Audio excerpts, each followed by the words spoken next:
And what you will see here is a quick wing update, guys. Now,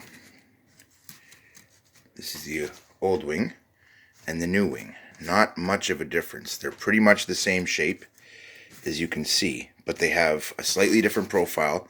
This one is just in a slightly enlarged version of this one, as you can see here. If you look at the wing root, it's slightly bigger. Look at the tip, it is also bigger.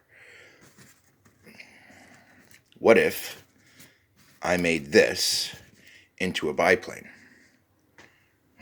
With the wings about that far apart, one wing set slightly forward of the other, dual ailerons.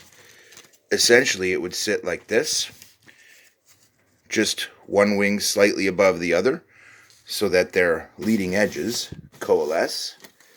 Not quite, but so that these points at the front meet, and they'll be mounted together, but that will mean one wing sticks out in front of the other just a little. Now, once they're mounted off and braced, they'll be about 1 inch above the other, and that would give me, I might even go with a little taller profile, like so. But this would alleviate two problems I'm thinking about right now. One, this is a fairly heavy setup. We're looking at some weight. And having this with the electronics gear, I'm thinking I'm going to need 4 servos because I actually want full control. And so I am not just going to put the VGs on the top wing. I have additional ones that I had planned, and I wanted to test those ones first, and they worked. So here's the next set. There's going to be 2 like this, placed here and here. Okay? And then there's going to be a smaller one here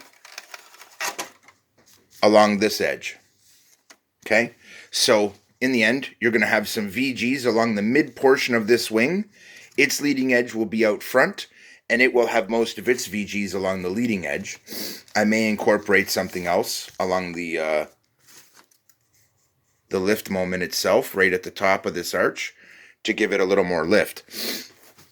That being said, these are things you can look at. So I'm actually was of the opinion that I wanted a little tiny biplane to start with.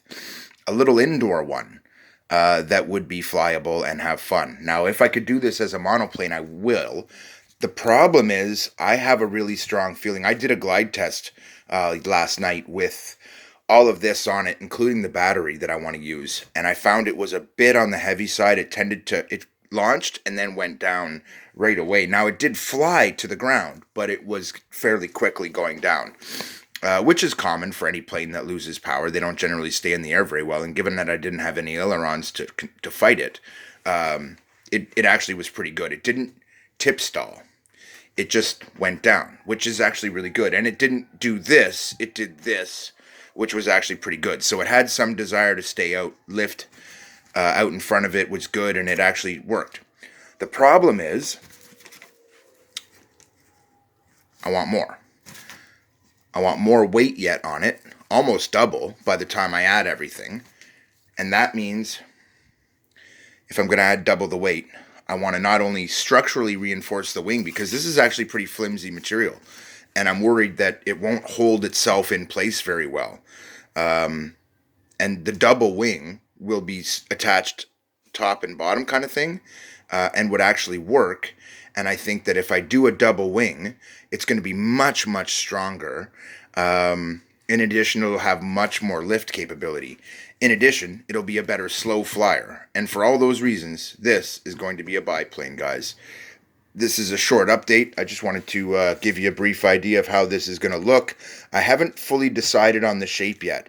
I may trim this a little more to match better the angle here, but in the end, it will still be a different angle, okay, than this. Not quite. I can match the angle, but I just don't want it to be as much material removed here. I want to keep it so that it's bigger and bigger at the tips, and bigger along that trailing edge. And the reason is I want more surface area. All those things will help, especially when I put ailerons on it. Now, when you put this together, You see what I mean? There's still a few spots that need a little trim there, and that'll be great. But these are the rough templates, and all I've done for that is to trace out the line I wanted and then cut it out. It was simple. Then I put the two up against each other and trimmed them out. And it worked very well. It's a great way to make them symmetrical, because even if they don't perfectly match these ones, they perfectly match each other, which matters. As long as they are symmetrical, they will be the same weight, approximately, and it will be so close as this is that you really won't have to worry about it being out of balance or anything like that. So these will basically sit like this. Okay. I could do them like this. I have the option. They could face out front and have this little arch in the front of the aileron, the front of the wing. I'm actually going to go the other way, clean these up, and have it sit like this. So it's a straight edge at the front and a rounded edge at the back, just like these guys, because the shape flew very well and has been known to fly well on other aircraft as well. But that is the basics. I may also make the tail slightly bigger, but I don't think so. What I'm more likely to do is to separate it, slide it out so that this much of it is out back, and then glue it in place so that this is all hanging out back here. It'll give it another 1/2 inch in length, making it a total of 10 inches long. In addition, if you notice, the wingspan will have grown. It'll go from 9.5 to about 10 inches. So we're looking at a 10 inch by 10 inch aircraft, which is actually pretty good. And for a biplane, that'll give it a ton of surface area.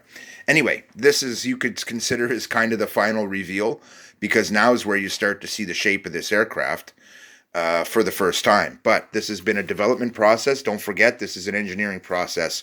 The first step was to develop my wing and make sure that I had it right and see how much lift it made and how much of a lift moment I was going to need and how much VGs I was going to need. I feel like my estimates were bang on here because it's everything I thought has been verified in testing now.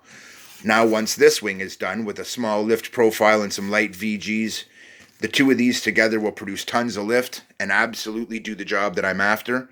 Keith out.